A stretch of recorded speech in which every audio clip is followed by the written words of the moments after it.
Ang sermon ni John MacArthur tungkol sa Galatians Kabanata 2 ay nagdadala sa atin sa pinakasentro ng ating pananampalatayang Kristiyano. Ito ay isang malakas na paalala kung ano talaga ang mahalaga. Ang pinakamahalagang aral ay ito. Tayo ay ginawang matuwid sa Diyos, hindi sa kung ano ang ginagawa natin, kundi sa kung ano ang nagawa na ni Jesus para sa atin. Ang katotohanan ito ay tinatawag na pagiging matuwid sa pamamagitan ng pananampalataya. Ito ang pundasyon ng ating pag-asa at kalayaan. Sa isang mundong laging nagsasabi sa atin na kailangan nating paghirapan ang ating halaga, ang mensaheng ito ay isang radical na deklarasyon ng biyaya. Pinapalaya tayo nito mula sa mabigat na pasanin ng pagsubok na maging sapat para sa Diyos, dahil si Kristo ay sapat para sa atin. Ang mga talatang ito mula sa Galatians ay hindi lamang sinaunang kasaysayan. Ang mga ito ay napakahalaga para sa bawat Kristiyano na nabubuhay ngayon. Kung nagustuhan ninyo ang video na ito, paki-like at mag-subscribe at panoorin ang iba pa sa aming serye tungkol sa sulat sa mga Galatians. Tingnan natin ng mas malapitan ang puso ng Galatia Kabanata 2, mga talata 19 hanggang 21. Ang mga linyang ito ay ilan sa pinakamakapangyarihang isinulat ni Pablo. Ako'y ipinako na kasama ni Kristo at hindi na ako ang nabubuhay, kundi si Kristo ang nabubuhay sa akin. Ang buhay na ngayon ay ipinamuhay ko sa katawan, ay ipinamumuhay ko sa pananampalataya sa anak ng Diyos, na umibig sa akin at nagbigay ng kanyang sarili para sa akin. Ano ang ibig sabihin nito para sa atin ngayon? Una, ipinapaalala sa atin ni Pablo na ang ating dating sarili, ang ating kahihiyan, ang ating mga pagkukulang, ang ating pagsisikap ay namatay kasama ni Jesus. Malaya tayo sa walang katapusang siklo ng pagsubok na patunayan ang ating sarili. Isipin na nakalaya ka mula sa mga tanikala at lumakad sa liwanag ng araw. Yan ang uri ng pagbabago na tinutukoy ni Pablo. Ngunit mas malalim ang mensahe. Kapag sinabi ni Pablo, si Kristo ang nabubuhay sa akin, inilalarawan niya ang isang bagong paraan ng pamumuhay. Hindi pinapatakbo ng pagkakasala, hindi pinapatakbo ng takot, kundi ng pananampalataya at ng pag-ibig. Isipin ang isang araw-araw na paglalakad kung saan hindi ka nag-iisa dahil si Jesus ay nasa tabi mo, gumagabay at nagbibigay lakas sa iyo. Paano natin ito may sasabuhay?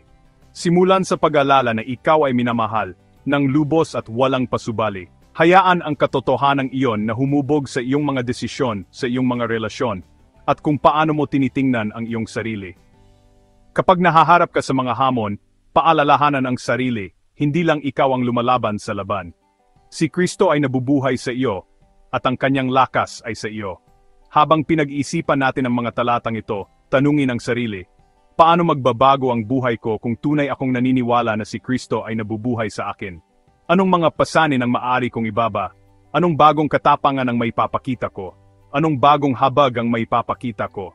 Hayaan ang mga salita ng Galatia 2 na magbigay lakas sa iyo ngayon. Ang biyaya ng Diyos ay hindi lamang isang nakaraang pangyayari, ito ay isang kasalukuyang katotohanan. Mamuhay ng buong tapang sa kalayaang iyan. Bakit kaya ibinigay ng Diyos ang batas sa tao?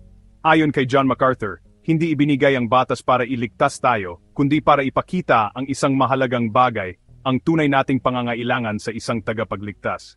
Isipin ninyo ang mga sinaunang tapyas na bato, na may nakaukit na mga utos, nagpapaalala sa atin ng perpektong pamantayan ng Diyos.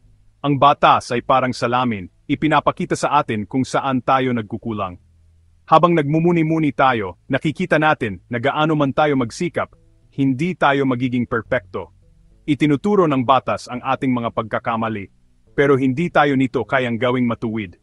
Nariyan ito para gisingin tayo, para matanto natin na sa sarili lang natin, hindi tayo kailanman magiging sapat. Hindi ito para pahinain ang loob natin, kundi para ihanda tayo sa biyaya. Isipin ninyo ang isang tao na nag-iisip, na napagtanto ang bigat ng kanilang mga pagkukulang at pagkatapos ay tumingala para makita ang isang bagong landas, isang landas na minarkahan ng biyaya sa halip na pagkakasala. Itinutulak tayo ng batas na kilalanin ang ating pangailangan kay Jesus, ang tanging isa na perpektong tumupad dito.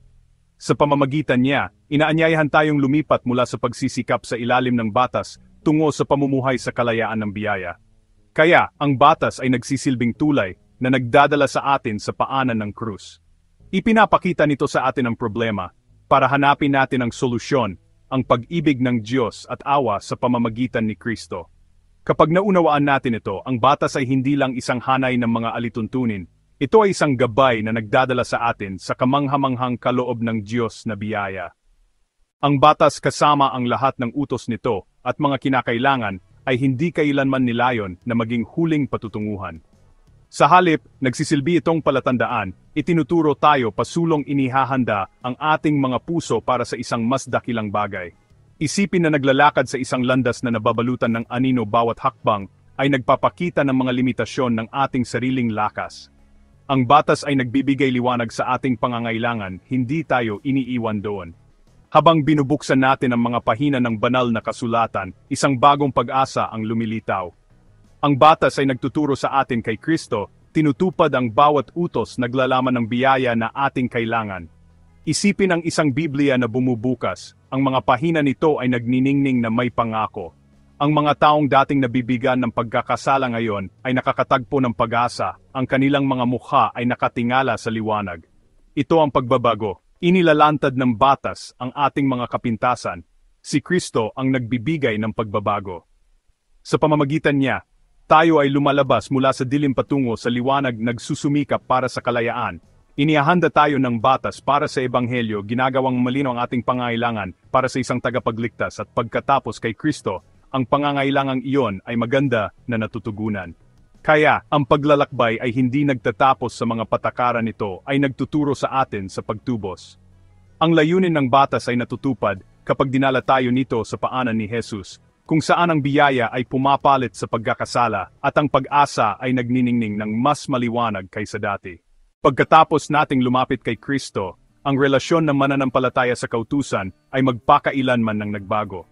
Hindi na tayo binibigatan ng mga alituntunin at regulasyon, tayo ay pinalaya upang mamuhay sa Espiritu. Isipin niyo ang mga taong lumalabas sa sikat ng araw, ang kanilang mga mukha ay nagniningning sa tuwa, mga kamay na nakataas sa pagsamba, ang mga pasanin ay napalitan ng kalayaan. Kay Kristo, ang kautusan ay hindi inalis, kundi natupad. Ngayon, ginagabayan ng Espiritu, natutuklasan natin ang isang bagong paraan ng pamumuhay, pag-ibig, kagalakan, at kapayapaan. Isipin niyo ang mga eksena ng masiglang komunidad, mga kaibigang nagbabahagi ng pagkain, mga pamilyang lumalago ng magkasama, mga pusong nagkakaisa sa layunin. Ang Espiritu ang nagbibigay lakas sa atin upang isabuhay ang mga nais ng Diyos, hindi dahil sa obligasyon, kundi mula sa isang lugar ng pasasalamat at pagbabago. Ang paglago sa espiritual ay umuunlad habang tayo ay lumalakad sa kalayaan, hindi na nagsisikap para sa pagtanggap, kundi nagpapahinga sa katiyakan na tayo ay minamahal na. Ito ang pangako ng Ebanghelyo na kay Kristo, hindi na tayo alipin ng takot o pagkakasala. Tayo ay inampon, pinahalagahan, at malaya. Ang ating paglalakbay sa kautusan ay naghatid sa atin sa bagong buhay na ito, isang buhay na hinubog ng Espiritu, umaapaw sa pag-asa, at nakasentro sa biyaya. Binabati ka namin. Narating mo na ang dulo ng paglalakbay na ito sa Galatia. Hindi lang tungkol sa mga sinaunang salita, kundi tungkol sa buhay na kuwento na isinusulat ng Diyos sa iyo. Salamat sa paglalaan mo ng iyong oras at puso upang tuklasin ang kanyang plano ng kaligtasan. Habang iniisip mo ang lahat ng natutunan mo, alamin mo ito. Mahalaga ang paghahanap mong katotohanan. Bawat tanong na itatanong mo, bawat sandaling ginugol sa paghahanap ay mahalaga sa Diyos. Hindi ka nag-iisa, bahagi kang isang komunidad ng mananampalataya na magkasamang naglakad sa landas na ito, lumalago sa panampalataya, pag-asa, pag-ibig. Hayaan mong ang araw na ito ay maging pagdiriwang kung gaano kalayo na ang narating mo. Yakapin ang kalayaan, ang biyaya, ang kagalakan na iniaalok ni Kristo. Patuloy maghanap, patuloy na matuto at patuloy na hayaan ang Espiritu na hubugin ang iyong buhay. Ikaw ay pinahahalagahan, ikaw ay tinawag, at mahalaga ang kwento mo. Naway patuloy kang lumakad sa kalayaan, nagbaliwan nilaw ni Kristo saan ka man magpunta. Nagpapasalamat kami na sumama ka sa amin at tinaasahan namin ang paglago ng magkasama, isang hakbang sa bawat pagkakataon. Salamat sa pagiging bahagi ng paglalakbay na ito.